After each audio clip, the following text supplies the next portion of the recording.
કળિયુગની એંધાણી રે સંતો, ના જોઈ હોય તો જોઈ લ્યો આ બધી કળિયુગની એંધાણી.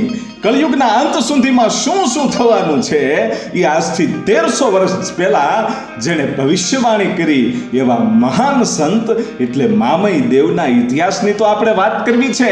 પણ એણે ભવિષ્યવાણીઓ કઈ રીતે કરી? પોતાનું મસ્તક ઉતારી પોતાના હાથમાં રાખી અને પછી ભવિષ્યવાણીઓ કરી છે. તો ભવિષ્યવાણી તો એમને પણ થઈ શકે એમ હતી. તો પોતાનું મસ્તક શા માટે ઉતાર્યું ને હાથમાં લીધા પછી ભવિષ્યવાણી શા માટે કરી? અને જે કાંઈ આ દુનિયાની અંદર કળિયુગમાં પ્રકોપ થવાના છે એનાથી બચવા માટે શું કરવું એવા 36 આપણને એમ કહેવાય છે કે એ 36 શબ્દો એ બોલ્યા કે આવું આવું કરજો તો તમે આ પ્રકોપથી બચી શકશો. એટલે ભવિષ્યવાણીઓની પણ આપણે વાત કરવી છે. અને મામઈ દેવ કોણ હતા, ક્યાંના હતા એની પણ આપણે વાત કરવી છે કે કેટલી ભવિષ્યવાણીઓ સાચી પડી છે અને કેટલી બાકી છે. અને મામઈ દેવના જો ઇતિહાસની વાત કરવી હોય ને મિત્રો, તો કચ્છની ઈ પવિત્ર ધરતી, અને ઈ ધરતીમાં એમ કહેવાય છે કે માતંગ ઋષિ થયા અને માતંગ ઋષિની 13મી પેઢીએ વિક્રમ સંવત 809ની સાલમાં માગશર મહિનાની પૂનમના દિવસે આ મામઈ દેવનો જન્મ થયો અને ધીરે ધીરે મોટા થાય છે. અને એ પછી સૌરાષ્ટ્રની ધરતીમાં જ્યારે દુષ્કાળ પડ્યો ત્યારે પોતે પરચો બતાવ્યો પોતાને ભક્તિથી, અને હાથ દુકાળ સૌરાષ્ટ્રની ધરતીમાં પડેલા હતા. ત્યાં એ સૌરાષ્ટ્રની ધરતીમાં આવી અને મામઈ દેવે સૌરાષ્ટ્રની ધરતીની ઉપર વરસાદ વરસાવ્યો હતો. એ દુષ્કાળને દૂર કર્યો હતો. એવો મહાન સંત એ ધરતીને હરિયાળી કરી દીધી હતી. એવા તો મામઈ દેવના હજારો પરચા છે. પણ એવી જ રીતે કચ્છના એક રાજા ઈ જામ મૂળવાજી એનો રોગ મટાડ્યો હતો, એને પણ પરચો આપ્યો હતો. અને પછી જ્યારે પોતાની ઘણી બધી ઉંમર થઈ ગઈ, ખૂબ ભક્તિ વધી ગઈ અને ગામે ગામમાં મામઈ દેવ લોકપ્રિય હતા, એ વખતે કચ્છના જામ નંદાજીને પરચો આપ્યો. અને પછી મામઈ દેવ ત્યાંથી નીકળે છે અને જામ નંદાજીને ખબર પડી ગઈ કે આ કોઈ સાચો સંત હોય તો ભલે, પણ જો કદાચ આ સાચો નહીં હોય અને કોઈ જાદુગર હશે તો આનામાં એટલી તાકાત છે કે આ મારું રાજ પણ છીનવી શકશે, માટે આને જીવતો ન રહેવા દેવાય. એટલે મામઈ દેવને નીકળવું અને પાછળથી એ કચ્છના રાજા જામ નંદાજીએ એમ કહેવાય છે કે મામઈ દેવના માથા ઉપર પાછળથી તરવાર મારી અને મસ્તક છે એ ધડથી જુદું થયું અને લોહીનો ફુવારો છૂટ્યો અને મસ્તક નીચે પડે એ પેલા મામઈ દેવનું ધડથી મસ્તક જુદું થઈ ગયું છે, છતાં એ મસ્તક ઉડી અને નીચે પડે એ પેલા મામઈ દેવનું જે ધડ છે એ ધડથી એમ કહેવાય છે કે એ બંને હાથથી પોતાનું મસ્તક પોતાના હાથમાં લઈ લીધું. ભાઈ હવે વિચાર કરજો કેટલો મહાન પુરુષ હશે કે પોતાનું મસ્તક કપાઈ ગયા પછી એના મસ્તકને એણે ઝીલી લીધું અને હાથમાં પોતાનું મસ્તક રાખ્યું. અને એ વખતે જે મામઈ દેવના ભક્તો હતા, ઘણા બધા સંતો ભેગા થઈ ગયા. એ માણસો ભેગા થઈ અને વાતો કરતા હતા કે આજ સુધી એવી કોઈ ઘટના નથી બની કે કોઈ મહાપુરુષને આવા મામઈ દેવ જેવા સાચા સંતનું કોઈ મસ્તક કાપે. હવે તો સાધુની પણ હત્યાઓ થવા માંડી. લોકો એવી વાતો કરવા માંડ્યા ને ત્યારે મામઈ દેવ પોતાના હાથમાં જે પોતાનું મસ્તક લઈ અને ઊભા છે ને એ મસ્તક બોલે છે કે તમારે આમાં આશ્ચર્ય પામવા જેવી કોઈ વાત નથી. શું કામ? કે હવે તો કાયમને માટે આવી જ ઘટનાઓ બનવાની છે, કારણ કે હવે તો આ કળિયુગ આવે છે. આ કળિયુગ છે એ બહુ ભારે છે અને આગળ શું થવાનું છે એ હું તમને કહેતો જાઉં છું. પોતાના ભક્તો અને સંતોને આજ મામઈ દેવ પોતાનું મસ્તક પોતાના હાથમાં રાખી અને એમ કહેવાય છે કે આજ ભવિષ્યવાણીઓ કરે છે ને એમ કહે છે કે આ રાજાએ એક સંતની હત્યા કરી અને એનું મસ્તક કાપી નાખ્યું એ કોઈ નવી વાત નથી. હવે આ ભવિષ્યવાણીઓની શરૂઆત થઈ ગઈ છે કે રાજાઓ છે ને એ ક્રૂર બનશે અને સંતોની હત્યાઓ કરવા માટે એ તૈયાર હોતા હશે.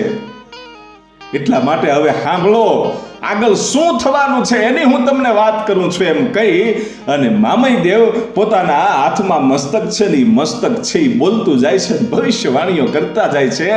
એની જો હું વાત કરું કે કઈ કઈ ભવિષ્યવાણી કરી હતી, તો એ મામઈ દેવ એમ કહે છે કે ઢાલ તલવાર કટારી જશે. ઢાલ તલવાર અને કટારી આ વસ્તુ કટાઈ જશે. શું કામ? જે શૂરવીરો હશે ને એ શૂરવીરો હવે ધીરે ધીરે ઓછા થઈ જવાના છે. ઢાલ કટારી અને કટારી કટાઈ જવાની છે. આ દેશમાંથી શૂરવીરો ધીરે ધીરે ઓછા થઈ જવાના છે અને જે માય કાંગલા હશે ને એના રાજ આવવાના છે. બહુ સરસ વાત કરી.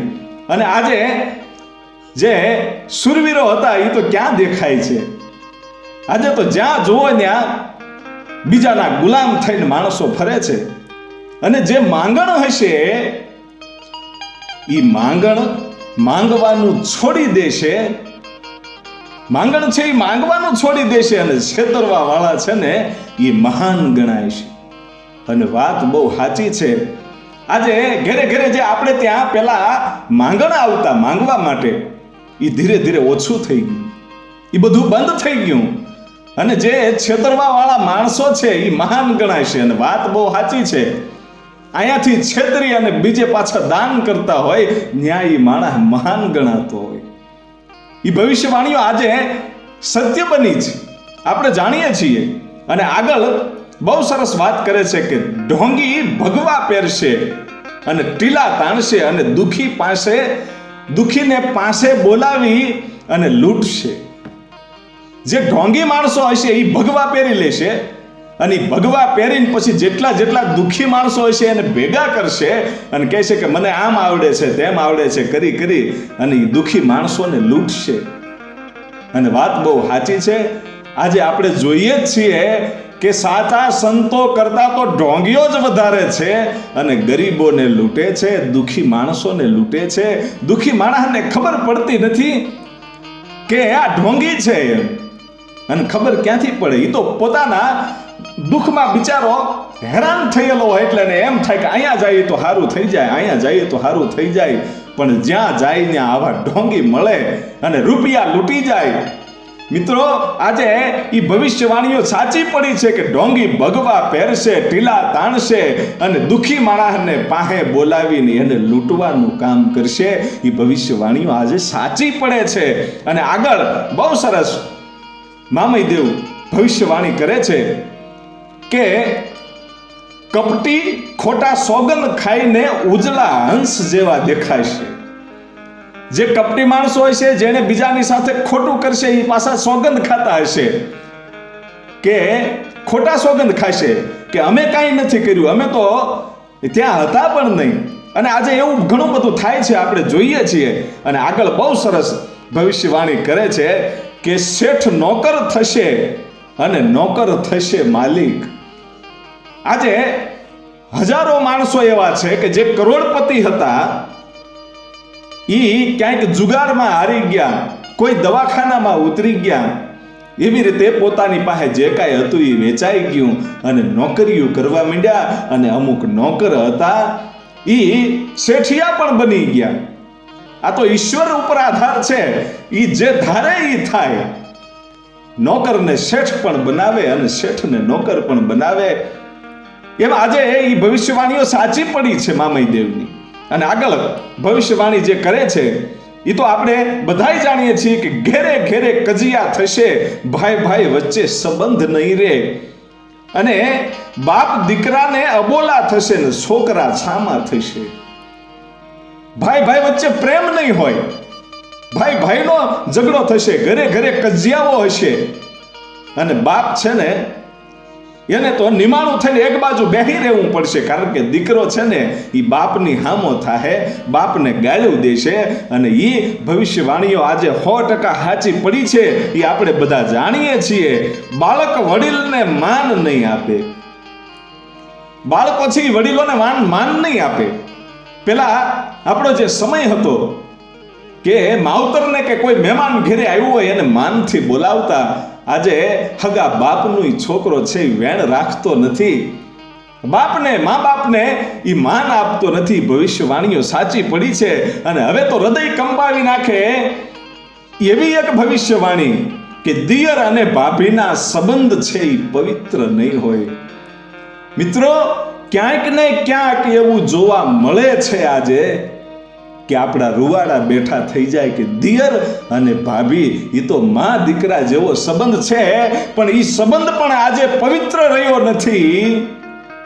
એટલે આજથી 1300 વર્ષ પહેલા આ મામઈ દેવે આ ભવિષ્યવાણી કરીને એમ કીધું તું કે દિયર અને ભાભીના સંબંધ પવિત્ર નહીં હોય. આજે ક્યાંક ને ક્યાંક આવું જોવા મળે છે. એટલે આપણને એમ થાય કે આ કેટલો મહાપુરુષ છે કે જેણે 1300 વર્ષ પહેલા એમ કહી દીધું હતું કે આવું થવાનું છે, એટલે એ થાય છે. આ ભવિષ્યવાણીઓ સાચી દેખાય છે. અને આગળ બહુ સરસ કીધું કે બાપ છે ને એ દીકરી ઉપર નજર બગાડશે. આવો તો આજે પણ આપણે ક્યારે વિચાર પણ ન કરી શકીએ કે હગો બાપ પોતાની હગી દીકરીની સામે નજર બગાડે, કંઈક કૃત્ય કરવાનું વિચારે. પણ ક્યાંકનું ક્યાંક આવું બન્યું છે. આપણે ન્યૂઝમાં, પેપરમાં, ટીવીઓમાં, ક્યાંક ને ક્યાંક સોશિયલ મીડિયામાં આપણે આવી ઘટનાઓ બનતા જોઈ છે. આ વાત કરતા હૃદય ભરાઈ જાય મિત્રો કે હગો બાપ પોતાની દીકરીની ઉપર નજર બગાડી અને ખરાબ કૃત્ય કરે. આવું 1300 વર્ષ પહેલા આ મામઈ દેવે કહી દીધું હતું ને આજે ક્યાંક ને ક્યાંક આ શબ્દો છે સાચા પડતા હોય એવું દેખાય છે. ત્યારે બહુ દુઃખ થાય છે. અને આગળ ભવિષ્યવાણીઓ જે કરે છે એની હું વાત કરું તો સ્ત્રી પુરુષમાં મર્યાદા નહીં હોય. અને એ વાત તો સાચી જ છે. આજે તમે ક્યાંક બાગ બગીચામાં જાઓ તો હાથમાં હાથ પકડીને બેઠા હોય, એમાં ક્યાં મર્યાદા રહી છે? એ ભવિષ્યવાણી સાચી પડી છે. અને ન્યાય વેચાતો મળશે, નાણાંથી સ્ત્રીને પણ ખરીદી શકાશે. આ ભવિષ્યવાણીઓ સાચી નથી તો શું? 1300 વર્ષ પહેલા આવું કાંઈ હતું નહીં, છતાંય આ મામઈ દેવે કહી દીધું કે આવું આગળ બનશે. અને 100% સત્ય વાત છે કે ન્યાય વેચાતો મળશે. આજે તમારા ઉપર કંઈક કેસ થયો હોય, તમે પોતે સત્ય હોય અને સામો માણસ ખોટો હોય, તો એ વકીલને કે જજને કે કોઈને રૂપિયા ખવડાવી દે તો એ સાચો ગણાઈ જાય, તમે ખોટા ગણાય અને જેલમાં વયા જાઓ. એ ન્યાય છે ને એ રૂપિયાથી એને ખરીદી લીધો છે. આજે ગરીબ માણસનો સમય નથી. આજે જે સાચો માણસ હોય એનો સમય નથી. ન્યાય છે એ રૂપિયાથી ખરીદાઈ ગયો છે. અને બીજી વાત, સ્ત્રી પણ રૂપિયાથી ખરીદી શકાશે. અને એ વાત તો 100% સાચી જ છે. બગલા ભાળીને નારીઓ દોડે, એ જે દેવાયત પંડિતે કીધું હતું એ જ વાત અહીંયા આવી કે નારી છે ને, સ્ત્રી છે ને, એ રૂપિયાથી ખરીદી શકાશે. રૂપિયા માટે લોકો શું નથી કરતા, ન કરવાના પાપ કરી નાખે છે. એ ભવિષ્યવાણીઓ આજે અહીંયા સાચી પડે છે. અને કપટી ટીલા તાણશે અને ભોળી પ્રજાને લૂંટશે. કપટી માણસો ટીલા તાણી અને ભોળી પ્રજાને ભોળવી અને એની પાસેથી રૂપિયા પડાવી લે કે હું કોઈ ભુવજી છું, હું કોઈ સાધુ છું, હું કંઈક ભગવાન છું, હું કંઈક જાણું છું, એવું કઈ અને વૈજ્ઞાનિક કારણથી અમુક બનતી ઘટનાઓ એ પોતાના પરચાઓ છે એવું કહી અને દર્શાવી દે છે. હાથમાંથી કંકુ ખરવું, ધુવાડા નીકળવા, હાથમાં દોરાને મૂકી અને લાલ દોરાને કાળો કરી દેવો, આ બધું અમુક વૈજ્ઞાનિક કારણોથી થતું હોય છે. અમુક એવા પાવડરો હોય છે જેનાથી તમે દરેક પ્રકારના દોરાના કલર પણ બદલાવી શકો, હાથમાંથી ધુવાડા પણ કાઢી શકો, કંકુ પણ ખેરી શકો. આવા બધા પાવડરો આવે છે. એ તમને હાથમાં હોય લગાડેલો તો દેખાય નહીં, પણ જે ભોળા માણસો છે ને એને આવા લોકો ભરમાવે છે. એ ભોળી પ્રજાને ભરમાવી અને લૂંટી લે છે. એ ભવિષ્યવાણીઓ આજે સાચી પડે છે. અને દુનિયામાં કોઈ શાકાહારી નહીં હોય. અને વાત બહુ સાચી છે. આજે જ્યાં જોવે ત્યાં લોકો માંસ ખાય છે. અને આગળ કેટલું આવું બધું થવાનું છે. અને ત્યાં આ ભવિષ્યવાણીમાં મામઈ દેવ એમ પણ કહે છે કે અન્નની તંગી થઈ જશે. અન્નની તંગી થાય એટલે સ્વાભાવિક છે કે માણસને માંસ ખાવું પડે. પણ કઈ રીતે થશે એની પણ બહુ સરસ વાત મામઈ દેવે કરી કે જે ખેતરો છે એમાં મકાનો થશે, ખેતરમાં મકાનો થશે અને જ્યાં હોય ને આજે આપણે જોઈએ છીએ જેટલી વાડીઓ છે એ બધી પ્લોટિંગ પડવા માંડ્યા ને એમાં સોસાયટીઓ બનાવવા માંડી. એમ ધીરે ધીરે જેમ પબ્લિકનો વધારો થતો જશે, વસ્તી વધારો થશે, એમ મકાન વધારે બનવાના છે. અને જ્યાં જ્યાં જમીનો છે, જ્યાં જ્યાં ખેતી થાય છે, જ્યાં અન્ન પાકે છે તે બધું જ ત્યાં મકાન બની જવાના છે. પછી અન્નનો દાણો ક્યાંય જોવા નહીં મળે. એટલે માણસ છે ઈ માંસાહારી બની જશે અને શાકાહારી માણસ ક્યાંય જોવા નહીં મળે. કારણ કે અન્ન ક્યાંય મળતું નથી તો પછી માંસ ખાવું પડે. અને ધીરે ધીરે એ ગાયોને એને ભેંસોને એને જેટલા પશુઓ હશે એને કાપી કાપી અને માણસો ખાવા મળશે. એવી રીતે ધીરે ધીરે એ જે પશુઓ છે એ પશુઓની પણ વસ્તી ઓછી થઈ જશે. અને આજે આવી ભવિષ્યવાણીઓ સાચી પડે છે. અને પછી આગળ લખે છે કે બુદ્ધિ વગરના માણસોની વાહવાહી થશે. બહુ સાચી વાત છે. અમુક માણસો ઘણા સોશિયલ મીડિયામાં વાયરલ થઈ જાય છે, ગાંડા જેવા હોય તોય, અને માણસો એની વાહવાહી કરે. એ બુદ્ધિ વગરના હોય તો એની વાહવાહી થાય. આ ક્યાંક ને ક્યાંક બને છે. અને પછી વિદ્વાનો એની કોઈ કિંમત નહીં હોય. વિદ્વાન માણસની કોઈ કિંમત જ નહીં હોય. અને આજે ઈદ થાય છે કે જે સત્સંગ કરાવે છે, કોઈ ભજન કરાવે છે, ત્યાં કોઈ જવા માટે રાજી નથી. બાકી ફિલ્મો જોવા માટે જશે, ભજન સાંભળવા નહીં જાય, સત્સંગ સાંભળવા નહીં જાય. જે વિદ્વાનો હશે એનું કોઈ માન રહેવાનું નથી. અને સોનામાં સડો પડશે, ચાંદીમાં થશે ભેળસેળ, તાંબા પિત્તળની કિંમત નહીં હોય, દૂધ ઘી ઘટી જશે. દૂધ અને ઘી ઘટી જવાના છે, સોનામાં સડો પડવાનો છે. સોનામાં સડો પડવો એટલે શું? સોનાને તો આપણે એવું સાંભળ્યું છે કે ક્યારે કાટ પણ ન લાગે. તો સોનું સડી જાય ક્યારે? પણ આ વાતનો અર્થ કંઈક અલગ છે કે સોનાની અંદર અમુક વસ્તુઓ તમે સોનાની લીધી હોય અને વર્ષો પછી એને ભંગાવો ને તો એવા ઘણા બધા દાખલા છે કે અંદર જે કાળી કાળી લાખ હોય છે ઈ માત્ર અંદર લાખ હોય અને ઉપર સોનાનું પડ લગાવી દીધું હોય. આપણને પૂરેપૂરો સોનાનો વજનના પૈસા લે છે, લાખ જે અંદર નાખેલી હોય ને એના રૂપિયા લઈ લે. એટલે આવું ક્યાંક ને ક્યાંક ખોટું પણ થાય છે. એટલે એ સોનાને સડો લાગ્યો કહેવાય. અને ચાંદીમાં પણ ભેળસેળ થાય છે. અને તાંબા પિત્તળની કોઈ કિંમત રહેશે નહીં, આવી વાત છે. અને પછી ઘી દૂધ ઘટી જશે. અને વાત તો સ્વાભાવિક છે, જેમ આપણે આગળ વાત થઈ કે માણસો માંસાહારી બનશે એટલે પશુઓ તો રહેવાના નથી. પછી દૂધ ને ઘી ક્યાંથી હોય? પશુ વગર દૂધ અને ઘી તો મળવાના નથી. અને વરસાદ છે ને એ મોંઘો થશે, માણસને મોંઘો પડશે. આનો અર્થ બહુ સરસ છે કે વરસાદ મોંઘો કેવી રીતે પડે? એ તો ઉપરથી પડવાનો છે, તો એના ક્યાં પૈસા ચૂકવવાના છે આપણે? તો એ મોંઘો કેમ પડે? પણ એનો અર્થ કંઈક અલગ છે કે જ્યાં અતિવૃષ્ટિ થશે ત્યાં માણસો હાહાકાર પામી જશે ને એમ કહે કે હે મેઘ હવે રોકાઈ જા બાપ, રોકાઈ જા. ગામડાના ગામડા તણાઈ જવા મીડ્યા છે, એ અમને મોંઘું પડ્યું. એ વરસાદ છે એ મોંઘો પડશે. અને કાં તો એટલો બધો દુષ્કાળ પડશે કે માણસો ભૂખ્યા તરસ્યા મરવા મળશે. તો ત્યારે પણ વરસાદ મોંઘો પડશે અને વરસાદને કાંકળુતી કરવી પડશે કે હવે ધરતીના ધણી આય બાપ આય, એ પ્રાર્થનાઓ કરવી પડશે. એટલે વરસાદ છે એ મોંઘો પડવાનો છે. અને ઉકરડા ઉપર દીવો થશે. તો શું ઉકરડાની ઉપર કોઈ માણસ જઈને દીવો કરશે? આવું છે કઈ? પણ નહીં. એના બે અર્થ છે કે જે જગ્યાએ ઉકળો હશે ત્યાં અંધારું પડતું હશે તો એની ઉપર બલ્બ મૂકવામાં આવશે, કંઈક લાઇટ મૂકવામાં આવશે, એટલે એ દીવો થયો ગણાય. જેમ દેવાયત પંડિતે કીધું કે દોરડે દીવા બળશે. એટલે આજે આપણે એ વખતના સમયમાં માણસો એવો વિચાર કરતા કે દોરડું બાંધ્યું હોય ને એની ઉપર દીવો કેવી રીતે થઈ શકે? પણ જે આ વાયર છે એને દોરડું કહેવાય. અને વાયરમાં લેમ્પ લટકતો હોય અને એ પ્રગટે એટલે અંજવાળું થાય, એ દીવો થયો કહેવાય.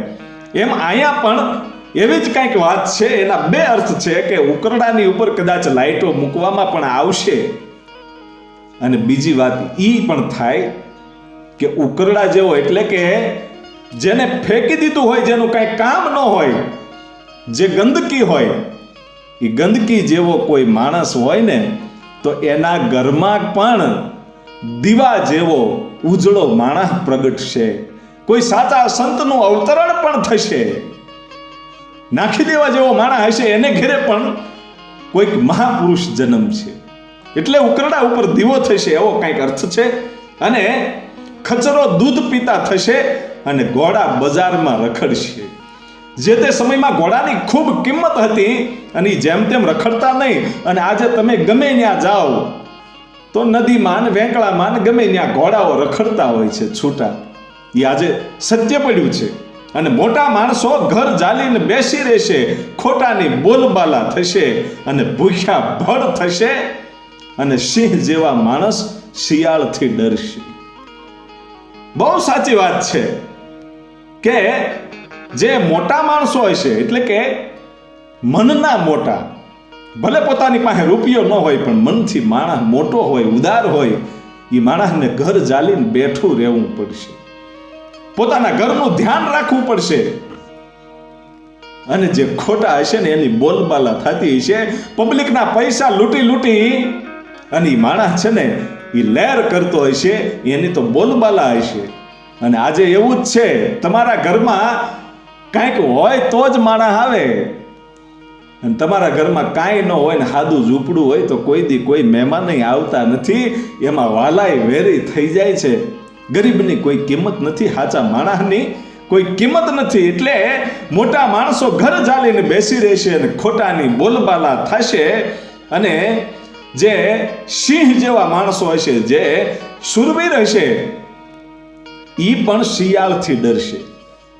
અને આજે ઘણી ખરી એવી ઘટનાઓ બને છે કે અમુક રાજકારણી જે માણસો છે એનાથી હારા ભળ માણસને બેઠું રહેવું પડે છે. એ રાજકારણથી બીવવું પડે છે. ક્યારે શું કરાવી નાખે ખબર ન રહે, તમે એની સામે કાંઈ કરી ન શકો. એટલે સિંહ જેવા માણસને પણ શિયાળથી ડરવું પડે, અને ભૂખ્યા હશે એ ભળ થાય છે. અને આવી બધી ઘટનાઓ છે એ ખૂબ સાચી પડી છે.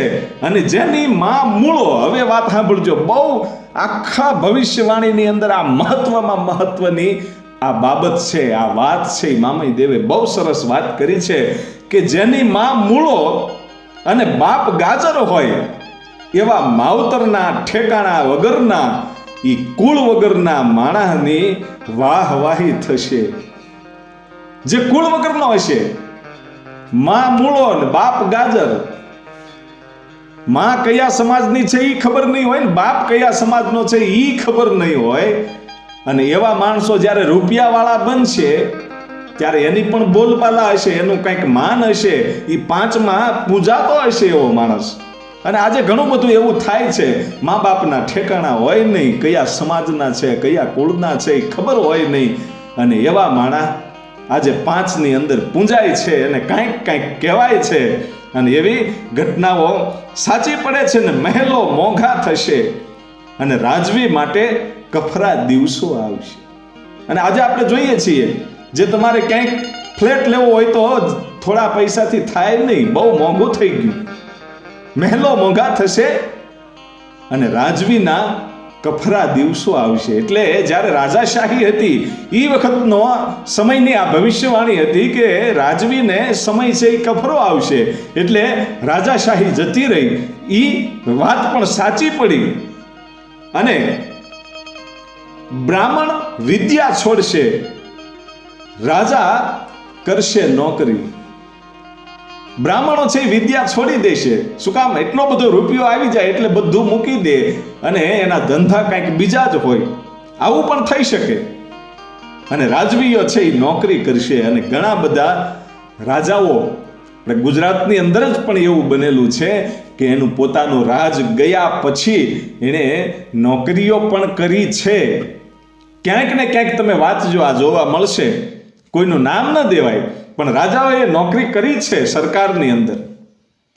અને આગળ બહુ સરસ લખે છે કે ડુંગરામાંથી પથ્થરની ઘંટી બનાવશે, ડુંગરાના પથ્થરની ઘંટી બનાવશે અને લાકડા કાપી કોલસા પાડશે. અને આવું બધું તો થોડાક સમય પહેલા હતું જ, એ તો સત્ય જ છે. અને જોગી જમીનદાર બનશે, ગ્રાસદાર કહાશે. અને બહુ વાત સાચી છે, જોગી જમીનદાર બનશે. અત્યારે કોઈ પણ સમાજનો કોઈ પણ વ્યક્તિ હોય, એ પોતાના બાપ દાદાના ધંધાને છોડી અને ક્યાંક ને ક્યાંક નવું કરે છે, અને કરવું પણ જોઈએ. પણ આપણા બાપ દાદાના રક્તગત સંસ્કારને ક્યારેય ભૂલવા ન જોઈએ, કે આપણા બાપ દાદાનો ધંધો શું હતો એ પણ આપણે યાદ રાખવું જોઈએ. કંઈક નવું કરવું એ તો બરાબર છે, પણ ક્યાંક ને ક્યાંક આ બધી ભવિષ્યવાણીઓ છે એ સાચી પડે છે કે જોગી જમીનદાર બનશે અને ગ્રાસદાર ઘસાશે. જે પેલા રાજવીઓ હતા એ ઘહાઈ ગયા, એનું બધું રજવાડું છે એ વયું ગયું. અને પછી પાપ કર્મ વધી જશે, દાન પુણ્ય પૂરું થશે, ગરીબને સંતાપી રૂપિયા કમાશે, એ ધર્મી માણસ ગણાશે. પાપ અને જે પુણ્યની આપણે વાતો કરવી છે એમાંથી પુણ્ય તો ક્યાંક ગાયબ જ થઈ જવાનું છે, એ પાપ કર્મ વધી જવાનું છે. અને લોકો ગરીબને લૂંટશે, અને લૂંટી અને પછી એ રૂપિયાનું જ્યારે દાન કરશે ત્યારે એ માણસ કંઈક કહેવાય છે કે ગરીબોને વ્યાજે રૂપિયા આપે અને એનું વ્યાજ લઈ અને એમાંથી અડધા રૂપિયાનું દાન કરશે ને તો એ મોટો માણસ ગણાશે, એ ધર્મી માણસ કહેવાશે. અને આજે ક્યાંકનું ક્યાંક એવું બને છે. એમ મેળી મકાન પાડીને સડક બનશે. વિચાર તો કરો, આજથી 1300 વર્ષ પહેલા મામઈદેવ એમ કહે છે કે મેળિયું અને મકાન પાડી અને સડક બનશે. તો એ વખતના સમયમાં કોઈને સાચું ન લાગે, પણ આજે જ્યાં જ્યાં હાઈવે નીકળે છે, જ્યાં કાંઈ રહેણાંક હતા, મોટા બંગલાઓ હતા, એને બધાને પાડી અને વચ્ચેથી રસ્તાઓ નીકળે છે. એ ભવિષ્યવાણીઓ સાચી પડે છે. અને કબ્રસ્તાનમાં પણ મકાન બનશે. આવું ક્યાંક ને ક્યાંક જોવા મળે છે. અને સ્ત્રી રાજ કરશે, પછી પતિ પંખા ઢોળશે, સ્ત્રીઓના રાજ આવશે. તો આજે આપણને ક્યાંક ને ક્યાંક એવું દેખાય છે. અને છોકરો છે એ પત્નીનો ગુલામ બનશે અને માવતરને ગાળ્યું દેશે. તો આ તો આપણે સામાન્ય બાબત થઈ ગઈ છે. ક્યાંકનું ક્યાંક આ બધું જોવા મળે જ છે. અને સાબરમતી સુકાશે, કાંકરિયામાં માટી ભરાશે, રાજા દૂધ વેચશે અને ગોવાળ બનશે. અને જે લખાણ છે એ ખોટા બનશે. અને વાત બહુ સાચી છે, લખાણ ખોટા થશે. એટલે શું કે આજે બીજાની જમીન હોય તો એના દસ્તાવેજો પણ ખોટા બનાવી નાખે છે, કોઈની સહી પણ ખોટી લઈ લે છે, અને એની ઉપરથી લોકો લોન પણ લઈ લે છે. અને ખેડૂતોના ઘરમાં જ્યારે લોન ભરવાના કાગળિયા આવે ત્યારે ખબર પડે છે કે આપણી જમીન ઉપર તો બીજા કોઈએ લોન લઈ લીધી છે. એટલે લખાણ ખોટા થઈ જવાના છે. એટલે પછી ભવિષ્યવાણીમાં છેલ્લે મામઈદેવ એમ કહે છે કે ઈશ્વર છે 11મો અવતાર લેશે અને પછી સુવર્ણકાળ આવશે. પછી આ પાપ કર્મ આ બધુંય મટી જશે. આખા યુગનું કાંઈક પરિવર્તન થવાનું છે.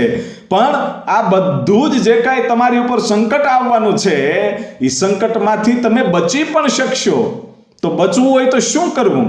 તો એના માટે 36 શબ્દો આપણને મામઈદેવે આપ્યા.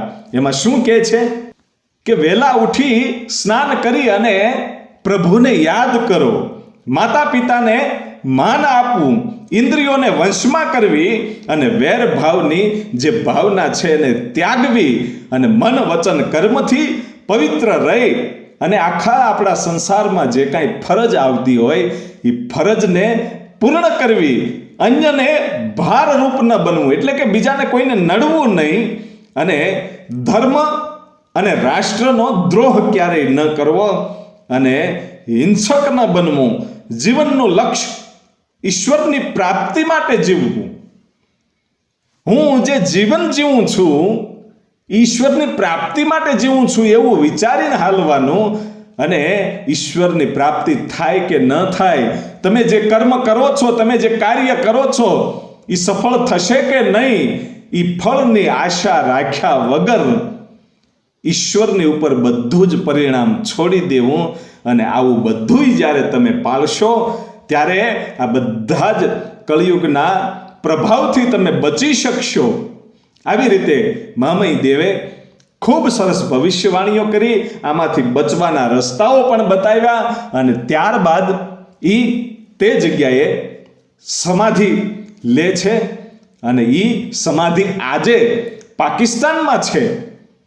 મહામહિ દેવની સમાધિ આજે પાકિસ્તાનમાં છે, પણ એમના શરણ પગલા અંજારમાં છે. એટલે અંજાર આજે મહામહિ દેવનું તીર્થધામ બન્યું છે. તો જાજો અને આવા મહાપુરુષના દર્શન કરી આવજો. અને આગળ પણ દેવાયત પંડિતની ભવિષ્યવાણી અને દેવાયત પંડિતના સંપૂર્ણ ઇતિહાસની પણ આપણે વાત કરવાની છે. તો હવે પછી મળીએ છીએ આગળના ઇતિહાસમાં. ત્યાં સુધી આપ સૌને જય માતાજી, જય જોગમાયા.